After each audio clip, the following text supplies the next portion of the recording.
We're good. Hello, everyone. Good day, good evening, and good morning. Thank you for joining us. I'm Rachel Robison, co-chair of the Game Audio Network Guild Scholars Alumni and Advisory Board member. Am I out of the frame? Are we good? Did I frame it now? Ooh, there's a lot of tech going on. And I'm Cody Matthew Johnson.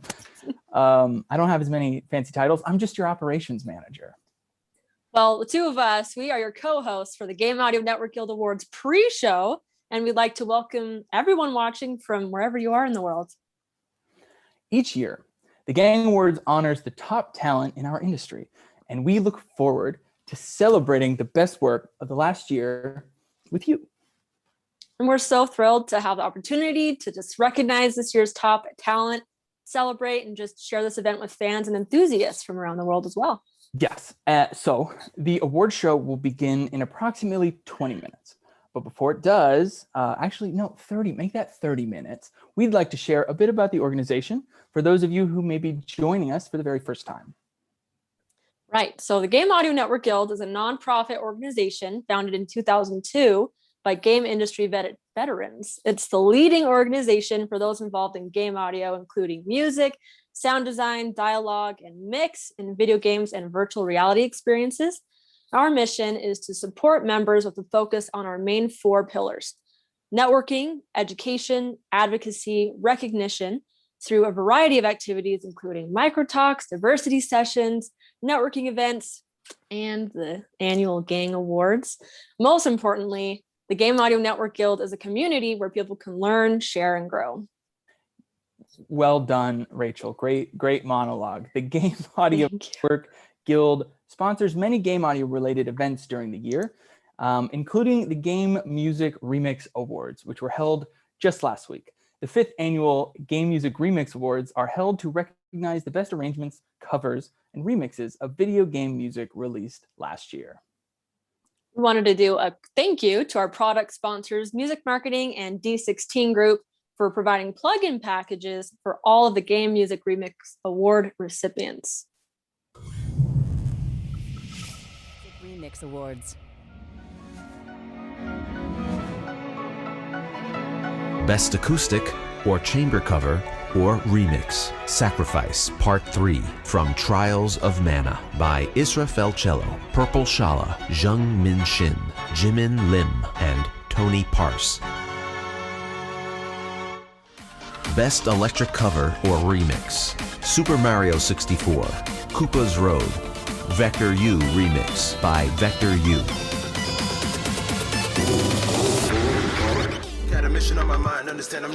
Best Hip Hop or Rap Cover or Remix. Death Chamber Remix, Diggin' in the Depths, Sonic Adventure 2 Rap by Ampren. Best Hybrid Cover or Remix. Opening theme from The Secret to Monkey Island by the Game Brass, featuring Disco Cactus.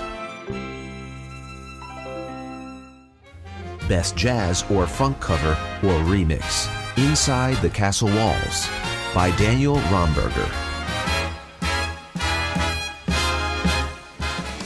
Best Rock or Metal Cover or Remix. Mega Man X5, X vs. Zero, Metal Cover featuring Gilhos by Metal 'Em Up.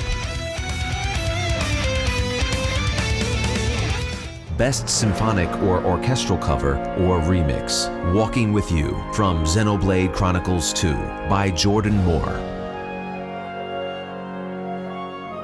Best Video Game Cover or Remix Album. A Merry Hyrule Christmas by Eric Buchholz, Wayne Strange, Kyle Martin, and David Russell. Best Video Game Cover and Remix Music Video. Potion Shop by Ro Panuganti. Best Vocal Cover or Remix.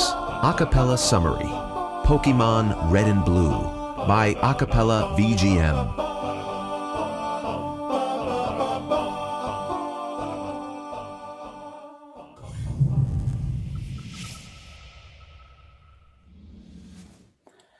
If you're a member of the Game Audio Network Guild, on behalf of the officers, the advisory board, the board of directors, the staff, we'd like to thank you for continuing to be a part of this community and allowing us to serve you.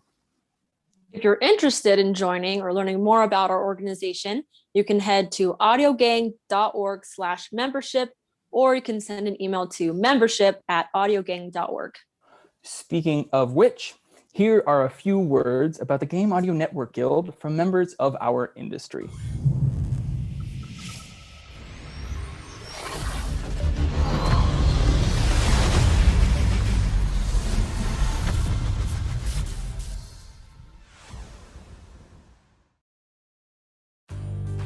No point in my career has existed outside of a relationship with G.A.N.G. This is where it's happening. I got so much from G.A.N.G to help my own career, and now I've been able to go back and help so many other people with their career. Being a part of G.A.N.G has been critical for my success. G.A.N.G for me is really about being part of something that's bigger than all of us collectively together are. It inspires me. It educates me. G.A.N.G to me is family. Supporting our 4 pillars of network, education, advocacy, and recognition. We have an awards program every year. It's the most prestigious awards program in game audio. There are, discounts on a variety of different pieces of software and tools. We have what we call the G.A.N.G Perks page, and this is a collection of discounts or specials for our members that we've negotiated with some of our industry partners. Every single game that I've ever worked on came out of a relationship that I developed through G.A.N.G. It's a terrific community of like-minded people. It's a community where I have felt at home, I have felt embraced. Our leadership in the industry, our ability to influence the rest of the games industry, I think is really harnessed by G.A.N.G. G.A.N.G has done more than any other organization or trend or anything that I can think of, has raised the profile of audio in the games industry. Getting to know people, having people understand who you are, what you do. Any question that I have that I don't have the answer to, I know that I can turn to my colleagues in G.A.N.G and ask the question. I think one word is community. The learning component is huge. To learn, to grow, to network, to be engaged with other people and other peers. It opens up so many avenues and opportunities for people to rise in the business. The only way for us to be a community is for people to be part of a community. It should feel like you're kind of coming home to your family of some sort. And I think G.A.N.G manages to do that. Part of it is to simply be part of something bigger. I'm just very lucky to be here, and I deeply appreciate everything that G.A.N.G has done for me.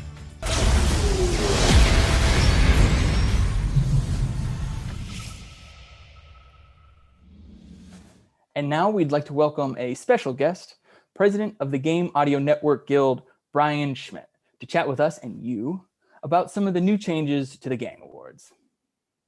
Hey there. What's up, Brian? Looking sharp? Everybody's looking sharp today. Yeah, I always dress like this. Although the chat to think that I only wear black t-shirts. Well, so Brian, it seems like there have been some significant changes this year to the awards. We just wanted to see if you could provide some more insight about what some of those changes were. Sure. Thanks for asking. Yeah, we're excited this year. This was the biggest change we've made to the awards in well over a decade. The very first award show we had like, it felt like 209 awards.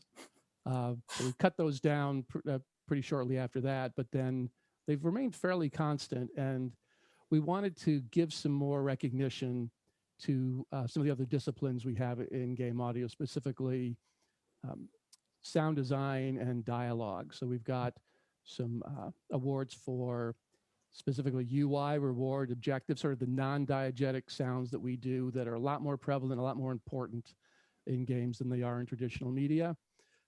Also, at the same time, we want to recognize that game Foley, I realize there are some purists who believe those two words should not be abutted together. We can have that discussion at the after party in person the next time we're there. But so game Foley, realistic sounds, and creative and technical challenges. Obviously, the act of putting sounds in games is a very technical process. So we wanted to really recognize that as well. Plus additional dialogue, voice performance, ensemble casts, and got to have non-humans Gotta have non-humans. Gotta So have non-humans. And in addition, there's some awards on accessibility, which is, people these days, video games are played by the visually impaired community, and people have, made changes to their game sound design specifically for that community. So we're excited about that, as well as some things like physical soundtrack release and original audio IP. So original IP. So yeah, we're pretty psyched.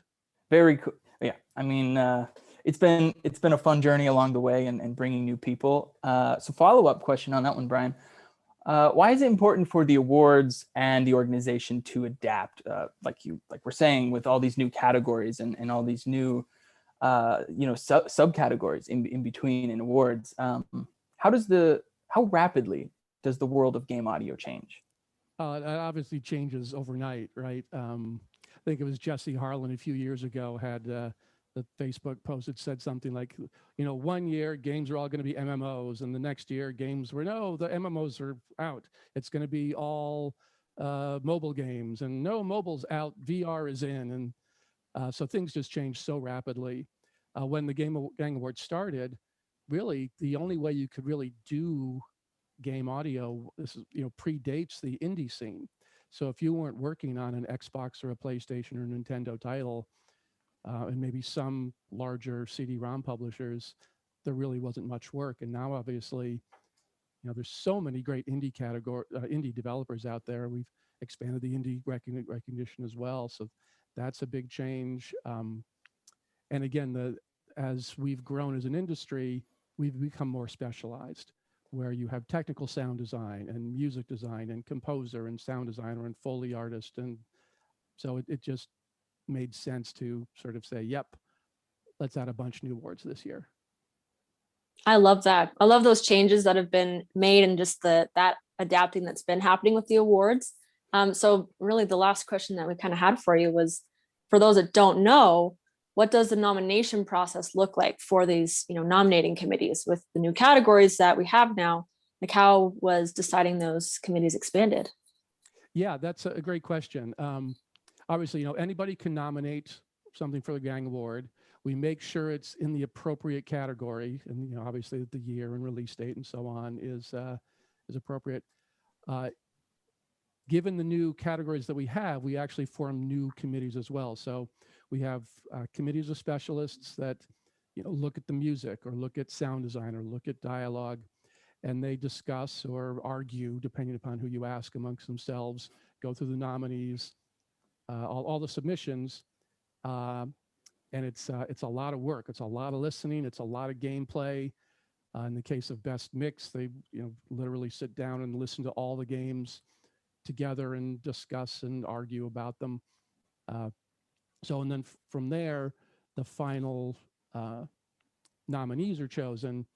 Then the new, of course, this year is that we've added an international component where there's another committee that makes sure, hey, did we overlook any titles from different geographic regions, and make sure that those got included. So those all get wrapped up into what you all watching got to vote on just a few weeks ago. And it goes without saying too, with these new awards also came new committees as well. We added a dialogue committee and expanded that with many members, and a sound design committee. And I mean, plenty of people watching were on those committees. And I don't remember the final count, but I think in previous years, we have nearly tripled the amount of early voting committee members to decide our nominees, which is amazing.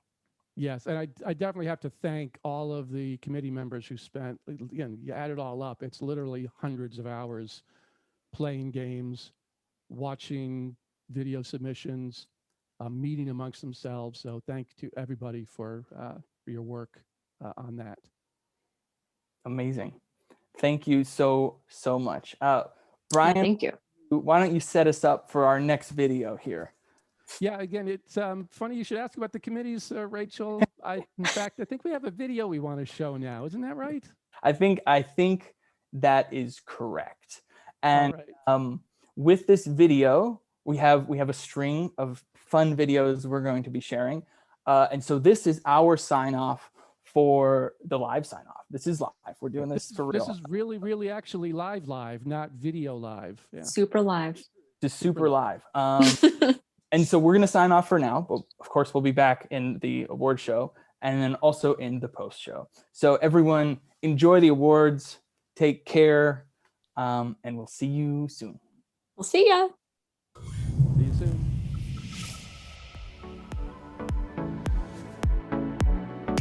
Hi, I'm Morla Gorondona. Phil Kovacs from PlayStation Studio Sound. Shannon Potter here from Formosa Interactive. I'm Scott Gershon from the Sound Lab at Keyword Studios. The idea behind the Excellence in Audio Accessibility Committee is to ensure that recognition is being given for audio design and implementation that allows access to games. It's important to expand award categories in order to recognize people that make all parts of game audio great. It's my hope that the Excellence in Audio Accessibility Award will spur developers to consider audio accessibility, as well as to further the conversation around accessibility as a whole. I'd like to thank all the members of the committee for their work on this award, as well as to recognise all their work and advocacy for accessibility in games. Accessibility is a word that has seen increasing prominence in the past few years. From titles like Uncharted 4 and Gears 5 to hardware like the Xbox Adaptive Controller, progress is slowly but surely being made to allow more people to play than ever before. This committee wanted to recognise the hard work of the audio teams, who through clever use of additional audio cues, dialogue and other elements, are improving the accessibility of the titles they work on, sometimes without even realising it. We hope this award and recognition will drive studios, publishers and developers to consider audio as an integral part of a game's design and accessibility going forward. Bertram, want some meat? Oh, there you go. Oh, got it. Get it. Hello. Every year, we assess the G.A.N.G Awards, the categories, etc. And sometimes we add categories, and sometimes we take categories away. And you may ask, why is that? Why not keep it the same year over year? And there are a few reasons for this. One is, we work and play in an ever-evolving industry, and we want the awards to reflect those changes. But more importantly than that is that we want the awards to reflect as broad a range of people and individuals working in audio as possible, their roles, their responsibilities, etc. And really, that's the bottom line for why we update these awards and sometimes broaden things out as much as possible. We are always open to ideas and suggestions. You can reach out to any of us as officers at G.A.N.G if you have ideas and participate. Even in those committees, we really try to get as broad a range of people involved as possible too. All ranges of experience and where we are at different stages of our careers. All right, Bertram, what do you think? Pretty good? Is that good? Yeah. Thank you. I just want to say what an honor it is to be a co-chair of the sound design panel this year with my good friends Shannon Potter and Scott Gershon. Being able to take a look at the sound categories and then dig a bit deeper into the elements that truly make great game audio has been an amazing opportunity. We were lucky to see so many standout presentations in audio for indie games, creative and technical achievement, UI reward or objective aesthetics, and something that I take quite a bit of pride in, the use of Foley. I truly believe we tried our best to present a talented, experienced, and diverse panel that stands as the true cross-section of our craft in the industry. I hope everyone is staying healthy, happy, and safe in these unique times. I wanted you to know that there's been a lot of inspiring creativity this year. Now, to help choose the nominees, we assembled a group of top sound designers to take the time to listen, enjoy, and admire all of your great work. We'd like to wish all the nominees tonight the best of luck. And thank you for taking the time that you've put into these submissions. It's inspiring to see each one of you working to raise the bar in the art of sound design for games. So, have a good night, everyone. And on behalf of the first ever Game Audio Network Guild Awards Dialogue Committee, I would just like to say that we are so proud and excited to do our part to help shine a wider and brighter light on exceptional game dialogue. Co-chair Chip Beeman and I were honored to have a committee of true game dialogue legends and leaders answer the call to be a part of this thrilling moment in G.A.N.G history and future-facing vision for game audio. Chip and I would like to thank committee members Jamie Bafis, Kal-El Bogdanov, Michael Surix, Sarah Elmale, Robert Gardner, Kevin McMullen, Lalani Ramirez, Michael Roach, and Amanda Wyatt for their dedication and their time. And we all would like to thank the Game Audio Network Guild for their commitment to honoring this truly unique art form that is game dialogue. Thank you.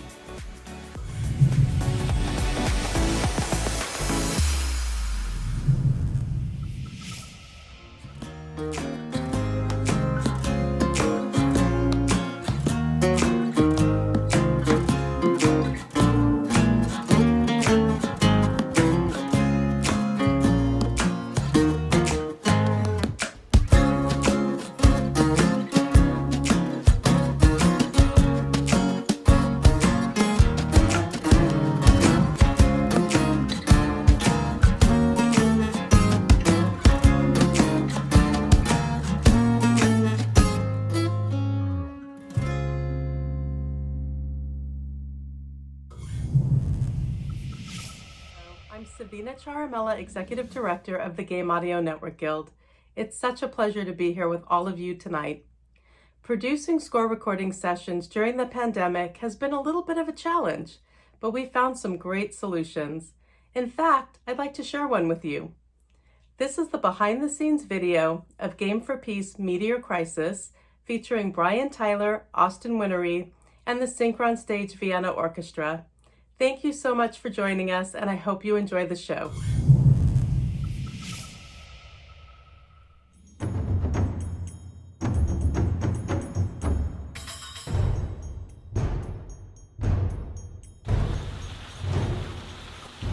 The act of writing music or coming up with a theme is, for me, still a bit of a mysterious process.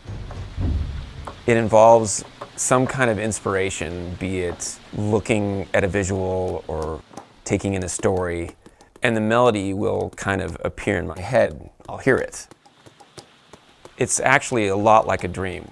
When you wake up from a dream, it begins to vanish rather quickly because it's in your subconscious. And it's the same thing when a melody comes into my head. I have to really grab it quickly. It's a race trying to find a piano or a piece of paper to start writing it down so it's not lost to time.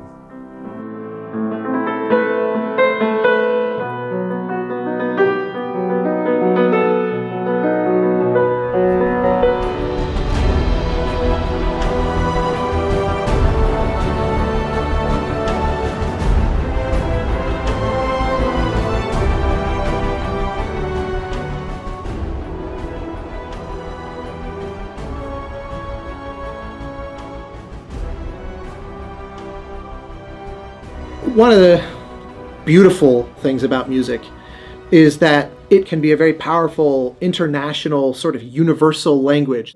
Music can speak across cultural lines more powerfully than just about anything else. And one of the wonderful things that we're discovering in the last couple decades is that so can games.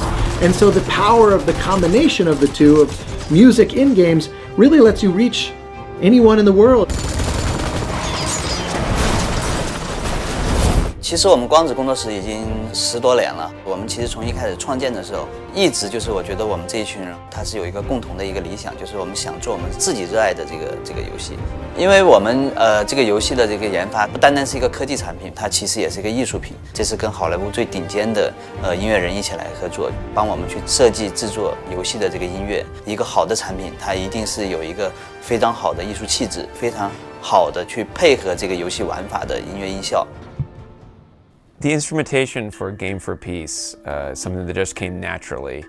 The elements of world percussion, instruments from around the world. I have Tibetan percussion, I have Chinese drums, Moroccan, things from India that convey a sonic array that feels very wide and varied. And I think that variety brings a sense of musicality that you wouldn't otherwise have in a symphonic-only realm. The game just felt epic in scale, so we really needed music that was bigger than life, larger than life, that could match the depth and power and size of the game itself. 这个非常大气，给到玩家一个很强的使命感，这样的一种气势磅礴的这个音乐的这个背景。Tencent made it very clear the kind of big, lush, and heroic cinematic sound that they were after, and they actually gave us the ability to achieve that. So we were able to work with this fabulous orchestra in Vienna. 我们的开发团队在深圳 ，Brian 和 Austin 这2位作曲家在美国，那我们另外的制作团队在奥地利，整个是一个3D 配合的一个状态。It's a great symphony. Really beautiful playing, excellent musicians, such a rich tradition of incredible musicianship in Vienna that goes back to Mozart. It's been a hub of excellent symphonic music for as long as there's been symphonic music.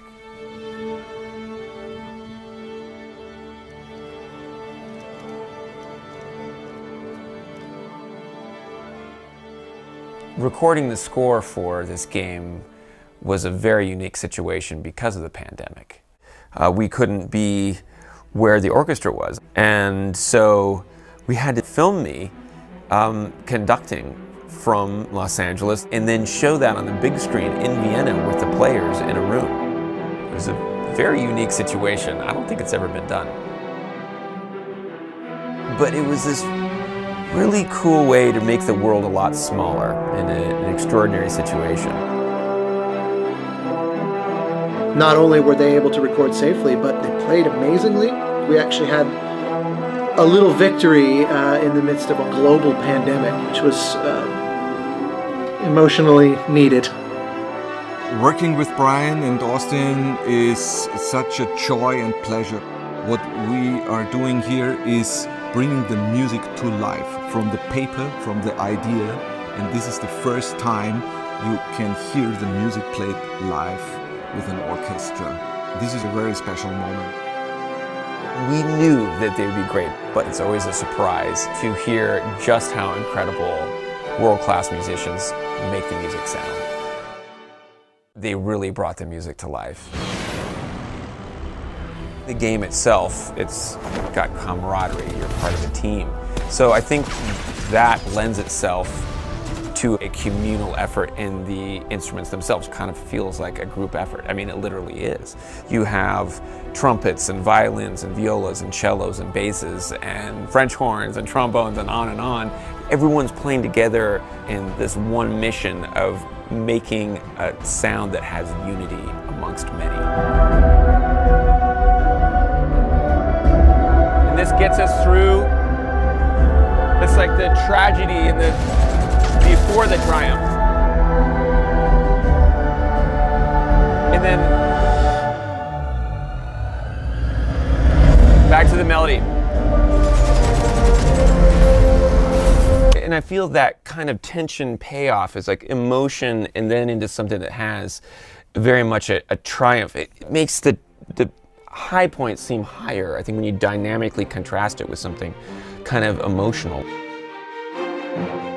Creating a theme for this game was really the tip of the iceberg that then Austin could take, and he beautifully created all these different variations of the theme that reflected the different parts of the game.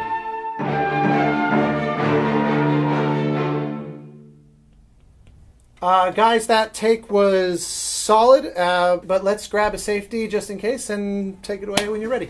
Beyond all the kind of big action adventure music were a succession of diegetic pieces, as if you literally are just hearing it in the world.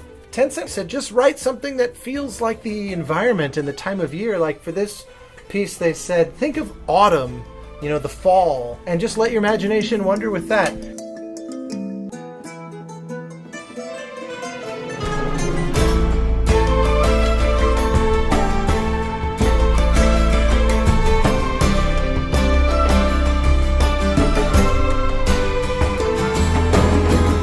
I don't even know if this makes sense, but I had an absolute blast doing it. 我们这次和 Brian 和 Austin 的合作呢，其实也是一个非常好的一个机会。我们希望通过这次合作，能够帮助光子的游戏能够迈上更高的艺术阶梯。Games are such a powerful conduit for people to discover new music and to fold it into their life, and every time I get to be a little piece of that, it just blows my mind and I feel very, very grateful.